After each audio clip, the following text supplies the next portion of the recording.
Hello, I'm Paul Challenger, and today I'd like to talk about Louis Harris's book about her husband Alec and his development of physical mediumship, his introduction to spiritualism, and all the remarkable and incredible things that occurred during Alec's seances. So this is the full story of Alec's life and development of mediumship. The book is a wonderful book of 250 odd pages with many photographs of the Harris's lives, with plenty of drawings in the book of the paintings that Alec actually drew and coloured himself of his various spirit guides. And the back of the book shows what those actual paintings look like in true colour. In the book they are black and white photographs. So Alec Harris was a physical medium as well as a spiritual healer and a clairvoyant. But it's his physical mediumship that he is best known for. So what is physical mediumship? What is mediumship? There are two kinds of mediumship: mental mediumship and physical mediumship. And there's a lot of subdivisions within those two broad headings. Essentially, mental mediumship happens within the mind of the medium, and anyone else present doesn't see what the medium sees, doesn't hear what the medium hears, doesn't feel what the medium feels.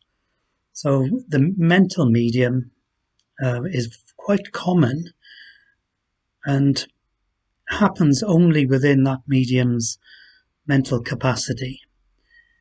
Very light control of spirit people may be going on in mental mediumship, although some mental mediums have greater degrees of control than others.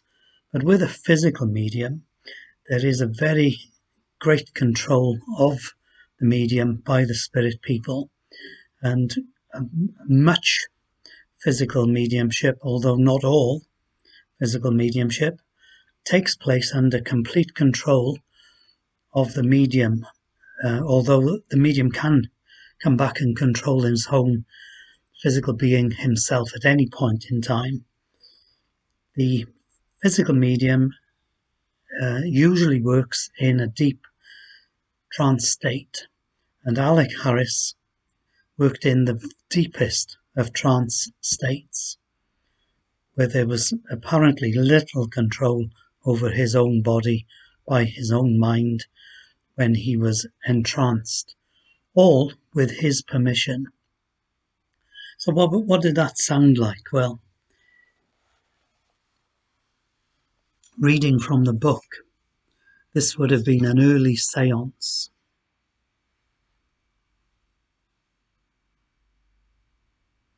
It starts with talking about them asking Alex to undertake a Christmas seance, and it says, Louis says, to our surprise, Alec readily agreed. He usually had to be coaxed to give any extra circles. Being an unwilling convert to spiritualism, he was never very keen on spending long periods in trance. Before he could change his mind, we hastily hung a curtain across the room to form a cabinet. Alec was placed inside, and at his request, we tied his hands and his feet. No sooner had Alec lapsed into trance than Iwonga said, "We are going to try an experiment tonight. Please tie string around each of the knots in the cord binding the medium. When he wakes, we will have no doubt that what has taken place was indeed the work of spirit and no one else. It will be a feat that no human entity could perform." Then, with a note of amusement in his voice, he added, Also, have your long coat ready, Louis I. Please secure the knots now. Puzzled, we set to work on the cord, making a very good job of it. This done, Phyllis and I took our places and began to sing carols. The moon later became very bright. Its light, the trumpets were clearly visible in their entirety, not just the luminous areas painted round their edges. The curtains forming the cabinet did not quite reach the floor. I saw beneath them then a white, semi-transparent substance billowing along the floor. My stomach constricted with excitement as I realized that a materialization was probably forming. Phyllis was sitting very still. She had also seen the substance, and we waited expectantly for developments. After a while, two spirit arms projected from the cabinet, holding a shoe in each hand. One shoe was placed on the lap, and the other on Philip's. Next, Alec's belt and jumper were laid alongside the shoes. As this was taking place, I again experienced a feeling of extreme cold.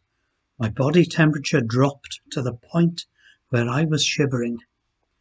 Then a deep droning hum could be heard from the cabinet, and a doula announced himself. He was producing the same powerful resonant vibration that he emitted at the healing circles, and I felt much relieved. Suddenly, we heard Alec, whom we had bound with cords, rise from his chair. The curtains parted, and he stepped out of the cabinet to be greeted by our shocked exclamations. He was now also minus his trousers. I promptly jumped up and protectively draped my winter coat around him, as it was still cold in the room. He came out of trance, and glancing down at his state of undress, no trousers, belt, shoes, or jersey, he wrinkled his brow in puzzlement and exclaimed, "What's going on here? What's happened?" We quickly switched on the light, drew aside the cabinet curtains. Phyllis, Alec, and I stood in shocked silence, unable to believe our eyes. There, sitting in the chair just as if Alex's body was still inside them, were the ropes still securely binding them. Were his trousers. "Impossible," said Alec. He glanced down at his lower torso to confirm that he really was without his trousers. "It's amazing," he added. "I can't understand it." It was the spirit guide's demonstration of passing matter through matter by the process of dematerialization and subsequent rematerialization. It served to prepare us for many such extraordinary happenings which followed later as Alec's physical mediumship developed. So what was a physical circle like then with Alec Harris?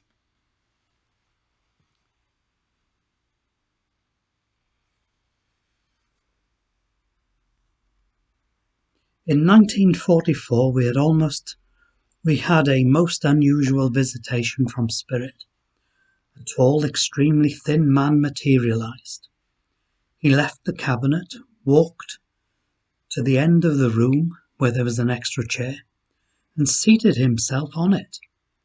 The figure spoke to us quickly and urgently in a tongue which we had no knowledge. I dearly wished that I could understand the words and phrases that fell from his lips. Unexpectedly, a young Belgian man, sitting on a chair near the materialized spirit, suddenly spoke up, saying that he was a linguist and that he understood what was being said by the spirit in the chair. Conversation flowed freely and easily between them. They switched into several different languages and still conversed with one another with ease. Alec was certainly no linguist. English was the only language he knew. This was a very evidential point in favour of the authenticity of his mediumship. No medium could get away with a situation such as this, unless, of course, He was a fluent linguist. It appeared from the conversation that took place that the tall, thin materialization was an Austrian Jew who had been a university language teacher. He had been rounded up by the Nazis along with others and interred in a much dreaded Belsen concentration camp, where the last diabolical session of Nazi sadism went beyond his endurance, and mercifully he died while undergoing the ordeal. Leaving his broken, emaciated body and tormented mind had been an overcoming relief.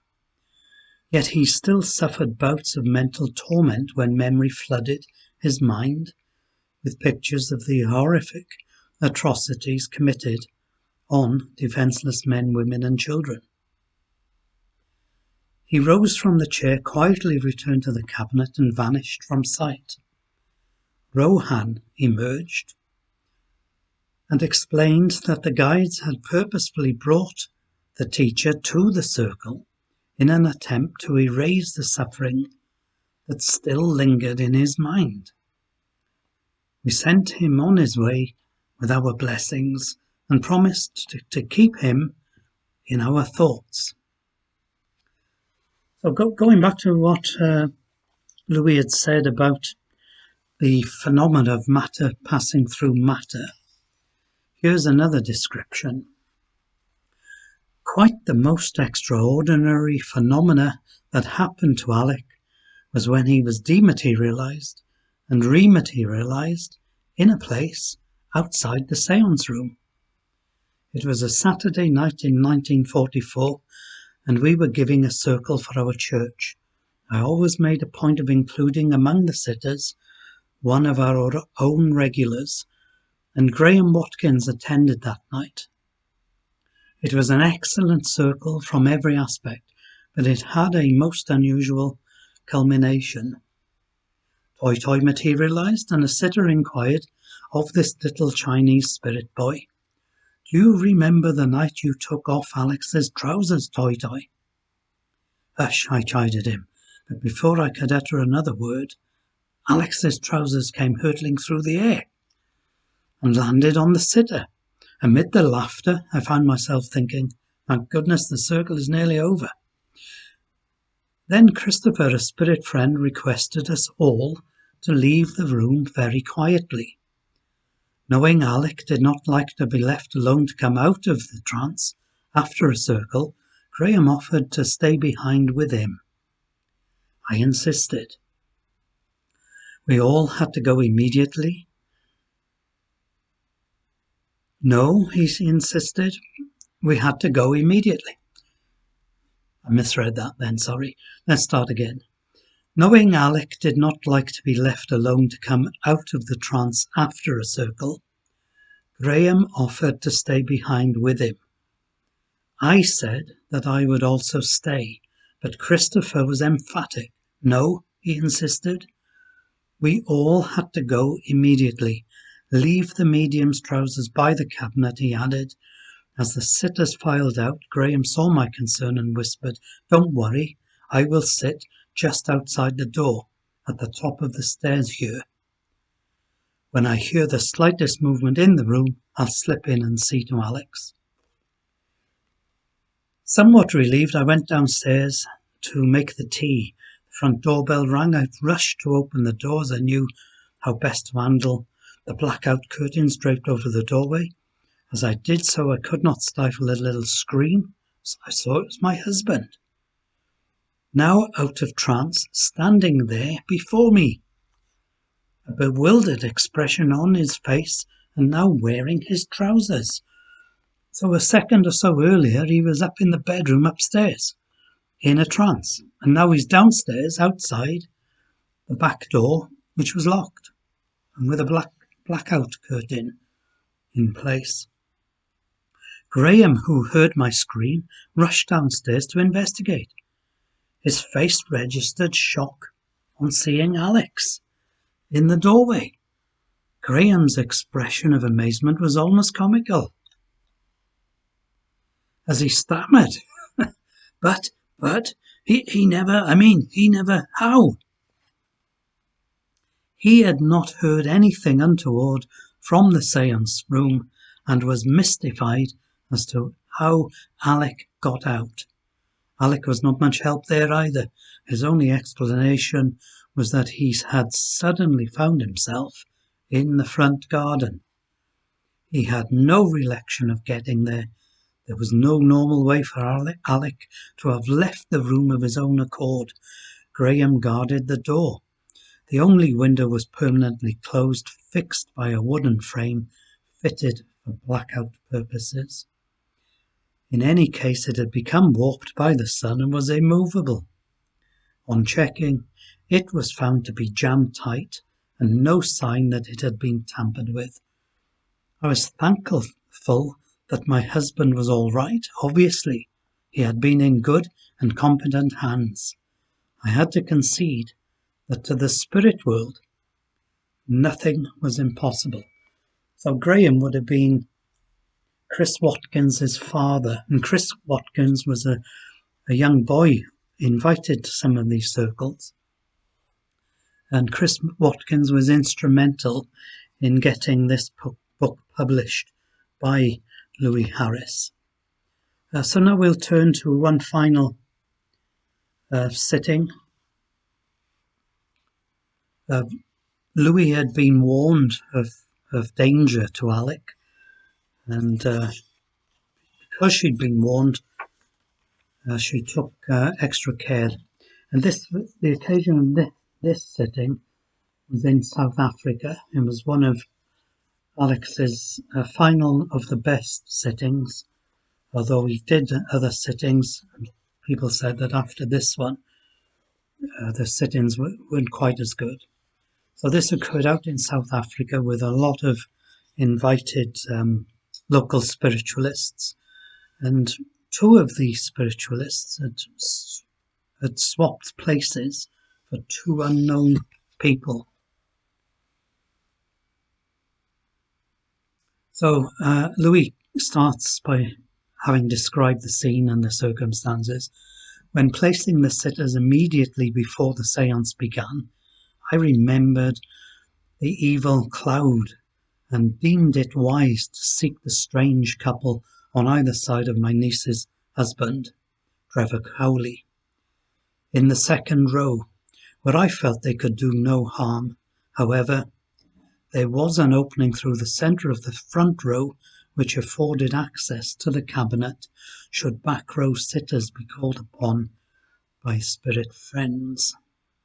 I said a special prayer for protection as I opened the circle. Bearing in mind the scientists, as a guide, warning, I felt a heavy responsibility for Alex's safety. I was worried that the exchange of the two sitters had been permitted. The prayer completed, we sang a hymn and some bright songs and waited. When nothing happened, we sang again. There followed a longer period of waiting. Still nothing happened. Spirit entities seemed disinclined to materialize. I began to feel that something was decidedly wrong. At last there was a movement of the cabinet curtain. The slim bearded figure of Rohan appeared, standing uncertainly in the aperture in front of the cabinet. This calm, strong guide always opened our circles with greetings, explanations, and advice. It was his practice to come straight out and speak to each sitter in turn, taking his or her hands in their own slender hands. In his own slender ones. With his deep, soft voice he would welcome each one warmly. But this night things seemed different. Rohan remained for a long time within the opening of the cabinet curtains. For a long time within the opening of the cabinet curtains, standing very still, he surveyed the two semicircular rows of sitters, before him searching the faces intently. Fear clutched at my heart, for I knew instinctively that something was amiss. But I trusted Rohan. After a pause, he came hesitantly forward and commenced his welcoming gesture of taking the hands of each sitter in the front row. Somehow, Rowan seemed wary, not as relaxed as usual. When he came to me and held my hands, he looked deeply into my eyes. Seeing I was troubled, he gently squeezed my hands in reassurance. I felt that all the guides were present and would help should there be any trouble. Despite that, my anxiety persisted. Rohan released my hands and returned to the cabinet. He took hold of the black curtains which hung down to conceal Alec. He parted them, then held one side high above his head to reveal Alec in trance. Seated in his chair, he was clearly visible to all. Rohan, still holding the curtain, backed away to stand by the window some distance from Alec. It was obvious that there were two separate entities before the sitters, the physical body of the medium and the spirit form of Rohan. "Now, can you see the medium clearly?" Rohan asked. "Here am I, standing quite apart from him. Are you sure you can see us both?" There were excited cries of "yes" and "wonderful" from the sitters. Rohan let the curtain fall back and came forward to take the hands of those seated in the back row. He always made sure that everyone was similarly greeted, and that they saw and touched him. Major Chisholm, who was healed earlier of his deafness, was one of the sitters in the second row at this circle. It was most gratifying to hear him conversing easily with Rohan and hearing every word that was said to him. Eventually it was the turn of one of the substitute sitters to be greeted thus. As Rohan was about to take his hands in welcome, the man sprang forward and grabbed him, throwing his arms around the spirit figure. He held on to him tightly, shouting, "I've got you!" The sitter was obviously convinced that he had captured the draped medium in the act of duplicity, masquerading as a spirit form. As Rohan's spirit form quickly dematerialized, there was a loud groan from Alec in the cabinet. Then came a cry of pain as the ectoplasm swiftly returned to his body with the impact of a sledgehammer. The treacherous sitter fell to the floor as the solid body he had held so tightly minutes before disappeared. I threw myself upon him, desperately flailing him with my hands, sobbing, "Oh, don't! You'll kill my husband, you fool! You'll kill him!" The man looked up at me, his eyes wide, terrified. The realization had dawned upon him that it had not been the medium he had grasped, but a fully materialized spirit form. Meanwhile, the second impostor, taking advantage of the commotion that ensued, rushed to the window and pulled aside the closed curtains, having previously tampered with them during the bogus meditation session earlier. This revealed his confederates outside the window. They had a battery of cameras focused on the seance room and on the cabinet in particular. Lenses immediately started clicking furiously as flashbulbs exploded. Had the light from one of these touched my beloved Alec as he sat in deep trance, it would have killed him instantly. I glanced frantically in the direction of the cabinet and realized with profound relief that our guides were doing all in their power to protect the medium. They had swathed the curtains around Alec, completely enveloping him so that he was immune to the blinding flashes of light being so ruthlessly directed at him. I was utterly bewildered and sick with dread for Alec, knowing what he must have suffered by the sudden impact of the returning ectoplasm. It had all happened so quickly that everybody was stunned. The two journalists were the first to recover. They made a dash for the door in a bid to escape, but my niece Phyllis and her husband Trevor followed us close on their heels in hot pursuit. One chose the kitchen exit, and where Trevor managed to rescue him from the clutches of the dog, who had added its services in intercepting the fleeing man. The other ran wildly down the passage and was cornered by a very irate Phyllis and several of the male sitters in the lounge. This, due to his chagrin, he found securely locked. Escape was impossible. All arrogance deserted him, and he cringed apologetically. "You tried to kill my uncle," Phyllis raged. No, he raged. He didn't rage.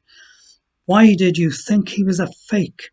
When the man did not answer, Phyllis went on angrily, "Well, now you know he isn't."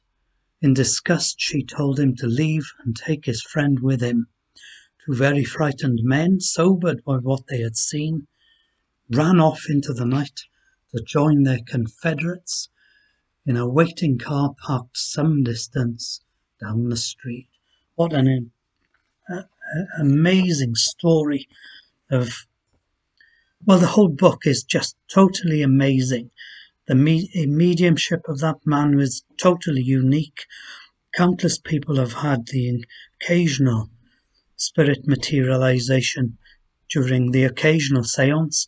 This man had 12 to 1500 different spirit people materialized in his seance. And countless seances. I've witnessed physical phenomena in blacked out seances where they've put the red light on and you've seen things. I've witnessed beautiful spirit activity in those seances. But to witness what occurred in Alec Harris's seances must have been something else indeed. And to get a first-hand account of what was witnessed, you've got one of the forewords of that particular book was written by Chris Watkins, who was there himself as a child. And Margaret interviewed Chris Watkins. We've got it as a video on YouTube, which you can open and watch. And Margaret also interviewed, and I filmed Margaret's former neighbour, Ron Parry, who has now crossed over to the spirit world, unfortunately, but we've recorded his testimony where he witnessed one Alec Harris seance. And Ron's parting shot was to say that his only regret in the whole of his 93 years of life was that he didn't attend any other Alec Harris seances. His wife tried to get him down to more seances before, but not after, but before, and he rejected her attempts to take him there. He did finally go, and when he went, he was totally astounded by what took place, and his testimony in his own colourful language is totally beautiful, and it's a must-see for anybody interested in physical phenomena. And if you're a total skeptic, then you're going to have to call Ron Parry a total liar, because he is describing what he saw, and it blows your mind. And in the same seance, Ron and his wife took their nephew, Lawrence Badman, and Lawrence is in the same video as an adult, testifying to what happened and occurred with him in the same seance when he was a maybe 10-year-old child. And Lawrence's testimony clearly states that he was invited to go forward to stand in front of the spirit guide, who was a Native American Indian, pictured in the on the book's back page. And then it might have been the other Native American. There's two in the seances pictured by Alec. And he in the book it describes him as being maybe 7 feet tall, massive man mountain, and a solid materialization of a dead human being. Can't really call him a ghost, but he's aptly described as a spirit. So a materialized spirit, and Lawrence stood in front of him as a child, and then this very powerful Native American just swept him up in his arm and lifted him up, feet off the ground, and held him in one arm. And Lawrence then describes exactly what that felt to him, what the materialized spirit looked like, and how then, after being put down on the floor and the seance is ending and the spirit's changing over him, how the ectoplasmic materialized spirit then dematerialized, how the ectoplasm shrunk to the floor, disappeared back into the cabinet. And those spirit people were maybe 20 or 30 feet away from the medium sitting in the cabinet. And the cabinet in that upstairs bedroom in that house in Whitchurch on Manor Way, if anybody's familiar with Cardiff, go up North Road and becomes Manor Way. At the time it was a cul-de-sac, which you find hard to believe when you see the modern double-sided road that goes in and out of Cardiff. And I think it's number 31 or 41, it's in the book, still there today. And all these seances occurred in the bedroom upstairs, and all they did to form a cabinet was to draw a curtain across a corner of the room. And behind the curtain was a chair. Alex was sitting in the chair, and all these incredible things took place. And they'd have busloads, a mini busload, come down from the Rhondda as Lawrence and his relatives, Vi and Ron Parry, as they were one of those people, and they'd fill the bedroom with 2 circles of chairs. They must have taken the bed out or propped it up against the wall or something, tipped it up on its side, I expect. And they had these sit-ins, a relatively small room. So that's the book. It's available from all good booksellers like Amazon. You can get the book directly from Saturday Night Press, which is run by Anne Harrison.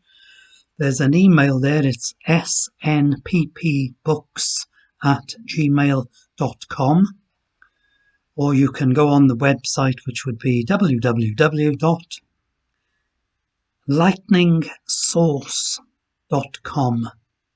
That's the printing. That's the printers. What would be the website? I think it must just be www.Saturday Night Press Publications.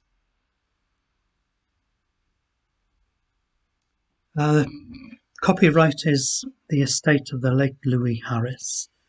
Her son and Alex's son Bradley, featured in the book, died a couple of years ago, and Margaret had the privilege of undertaking his funeral service. That's not on video, I don't think. So thank you very much for listening, and hope you enjoyed the extracts from the book, and I hope it inspires you to buy the book, which is a very modestly priced book, I might add. I know Park Grove Spiritualist, SNU Spiritualist Church in Cardiff was selling the books if you ever visit them, maybe off their website also.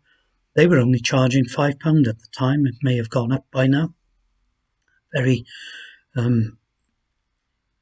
very good value book at whatever price, because it's testimony to someone's almost unique mediumship. Hope that's inspired you. It inspires me. Thank you.